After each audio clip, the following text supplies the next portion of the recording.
Bonjour Alexandra Borchio, Bonjour. vous êtes élue à Antibes, vous êtes vice-présidente du conseil départemental et je crois que vous avez une mission particulière, égalité homme-femme, c'est bien ça? Le président des Alpes-Maritimes, Charles Anginesi, m'a en effet nommé cette année chargé de mission pour l'égalité femmes-hommes parce que c'est un sujet qui me tient à cœur, c'est complètement dans mes convictions et puis je trouvais qu'il y avait pas mal de travail à faire.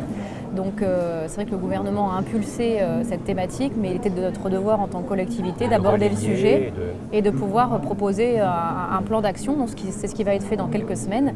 Et donc du coup, on va pouvoir avec le département proposer des actions qui vont notamment se conforter sur la prévention et la sensibilisation des jeunes, donc notamment des collégiens, sur les violences faites aux femmes et sur le sexisme. D'accord. Alors, il y a quand même, je pense, une marge de progrès parce que nous sommes ici au Salon des maires et au niveau national, il n'y a que 16% de femmes qui sont premiers magistrats de leur commune. Vous trouvez que c'est une situation normale?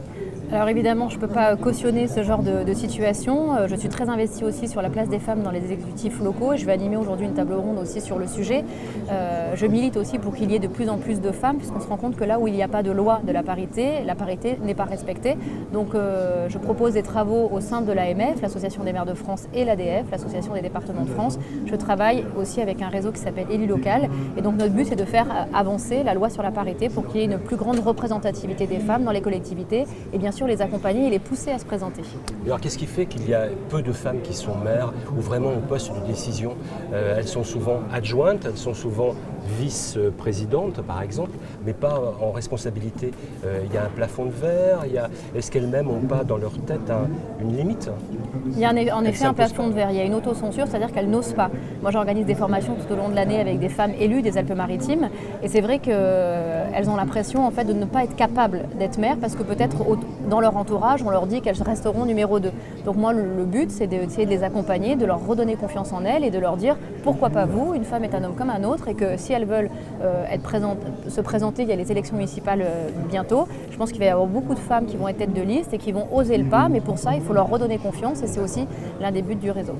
D'accord. Vous avez aussi des responsabilités dans le tourisme. Vous êtes vice-présidente du CRT. La saison 2018 n'était pas trop mauvaise, je crois, pour les Alpes-Maritimes. Et comment est-ce que vous sentez la saison d'hiver et 2019? Alors la saison 2018, en effet, je peux le confirmer, surtout en fin de saison, grâce aussi à une météo clémente, a permis de tirer un petit peu la saison. Et on a eu un mois d'octobre-novembre assez satisfaisant. Une saison très bonne. Hein, exactement, essentiellement aussi dû à la météo, même si elle vient de changer assez rapidement. La saison d'hiver s'annonce bien aussi. Et maintenant, on est en train de travailler avec le CRT présidé par David Lisnard qui impulse une énergie considérable dans cette start-up institutionnelle, travaille tout au long de l'année pour vendre la destination, parce que c'est devenu une marque, la Côte d'Azur, c'est le hashtag Côte d'Azur France qui est largement partagé dans le monde entier. Et en tout cas, on essaye de vendre cette marque dans le monde entier en essayant de mettre en avant tout ce que la Côte d'Azur propose, parce que c'est une terre qui est très riche. Donc nous sommes moteurs de beaucoup d'organisations d'événements pour générer des séjours, de nombreuses actions pour dynamiser le territoire.